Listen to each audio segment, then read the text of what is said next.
Tu sais, souvent on croit que l'amour, c'est une question de hasard, de rencontre, de compatibilité.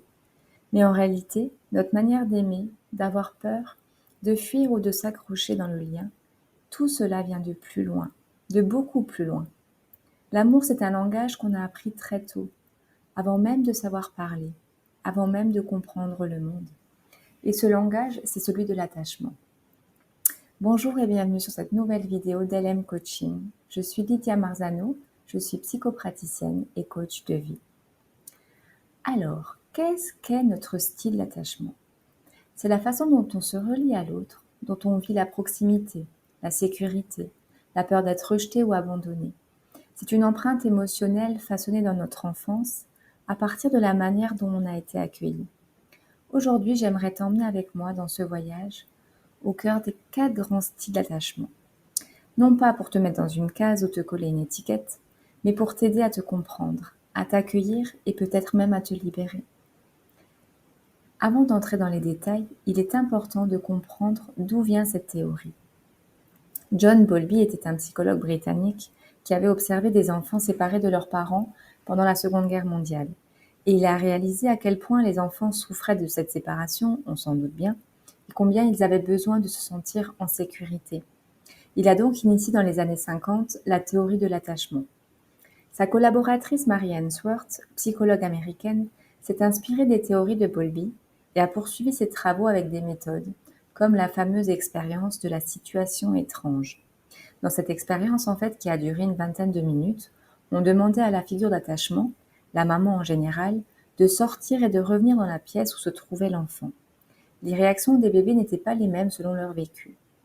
Je vous invite à aller vous renseigner plus en détail si le sujet vous intéresse.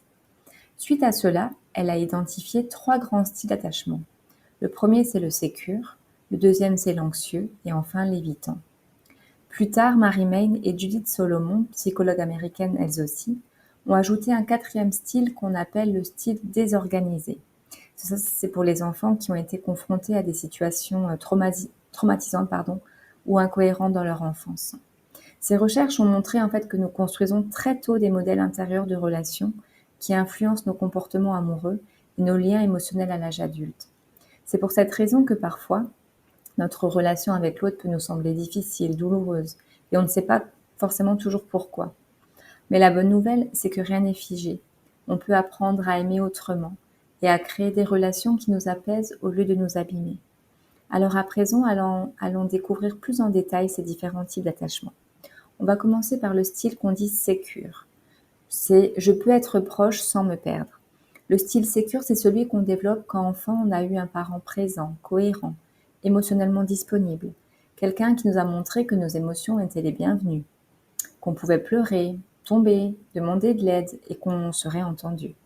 Ces adultes-là, plus tard, ont confiance en l'amour. Ils peuvent être proches sans se sentir étouffés. Ils peuvent être seuls aussi sans paniquer. Ils savent que la relation ne veut pas dire dépendance, mais alliance. Dans leur relation, ils communiquent, ils écoutent, ils ne jouent pas à fuir ni à manipuler. Ils posent des limites qui sont saines, ils savent dire non sans culpabilité et oui sans peur.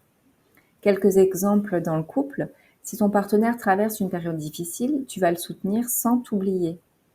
Tu peux aussi partager tes émotions librement et accueillir celles de l'autre. Leur amour n'est pas parfait, mais il est paisible. Et même si tu ne viens pas de ce modèle-là, sache qu'il est en toi quelque part. C'est ton noyau de confiance. C'est la partie de toi qui croit encore à la douceur, à la tendresse, à la sécurité dans le lien.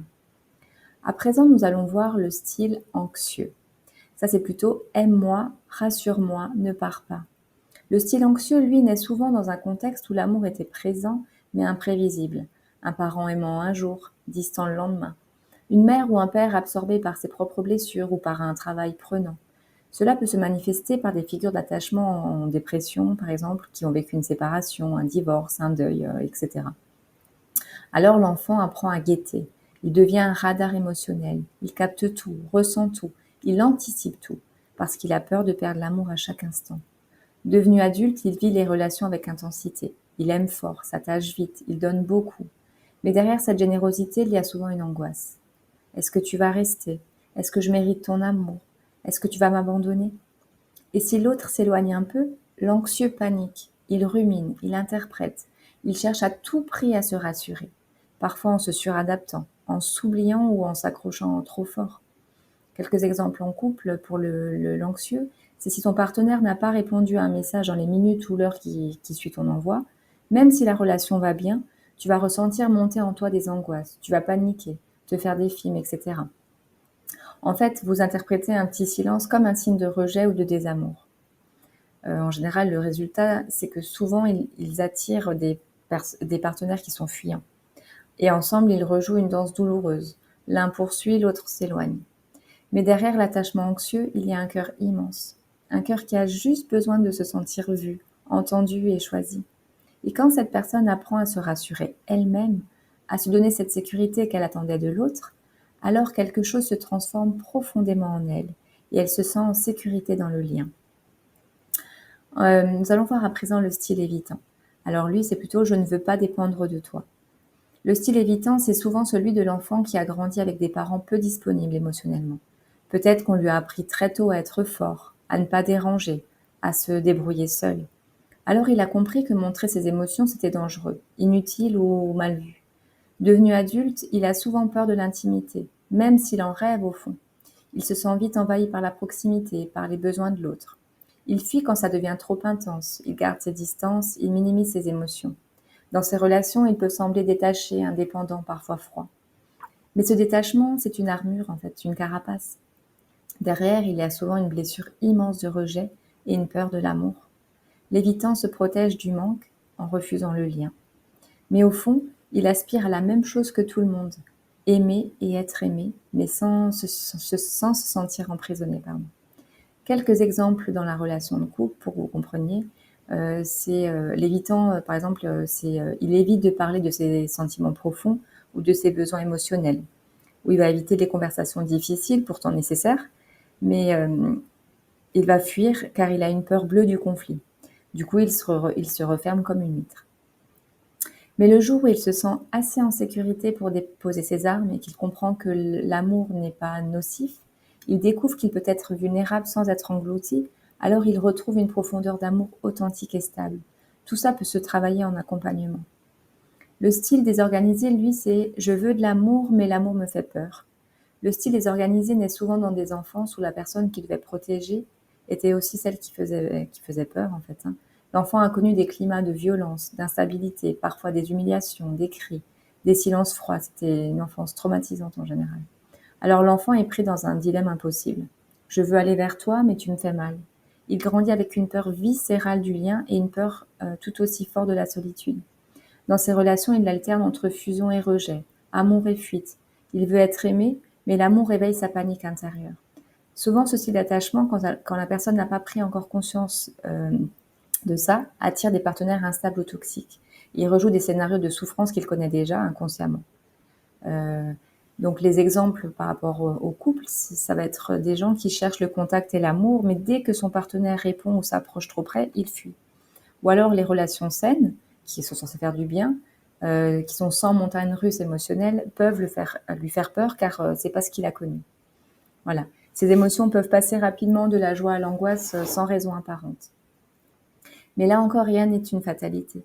Quand la personne désorganisée commence à se sentir en sécurité, elle peut se rendre compte de ces mécanismes et guérir et vivre elle aussi une histoire apaisée et sereine. Car elle a en elle une puissance d'amour immense. En fait, ce qu'il faut que vous compreniez par rapport au style d'attachement, c'est qu'on peut se réparer dans le lien.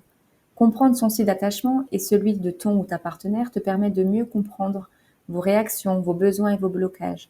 Cela ouvre la voie à des relations plus sereines et harmonieuses.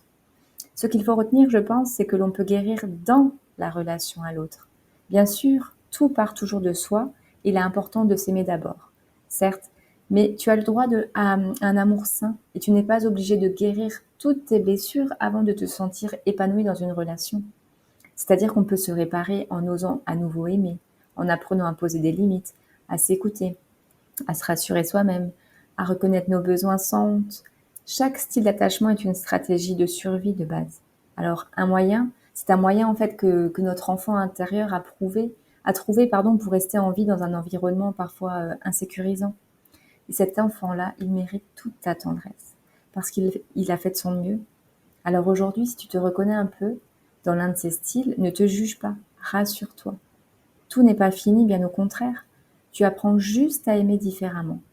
Et peut-être qu'un jour, tu te surprendras à te sentir enfin en paix et à te dire: je peux aimer sans peur et je peux être aimé sans me perdre. C'est cela l'attachement sécure. Et il t'attend patiemment au fond de ton cœur. Pour celles et ceux qui veulent aller plus loin et découvrir leur style d'attachement, envoyez-moi un message en privé et je vous ferai suivre un questionnaire à remplir qui est totalement anonyme et qui vous aidera à mieux vous connaître et à progresser dans vos relations. Pour un accompagnement qui sera plus personnalisé, contactez-moi, je serai ravie de vous aider. En tout cas, sachez que peu importe votre style d'attachement, celui-ci peut évoluer. Il peut être un guide, il n'est pas une limite. Osez aimer, osez vous aimer. Vous êtes digne d'amour et vous méritez ce qu'il y a de mieux. Écoutez votre cœur, il connaît déjà le chemin. Je vous dis à bientôt pour une nouvelle vidéo. Prenez bien soin de vous.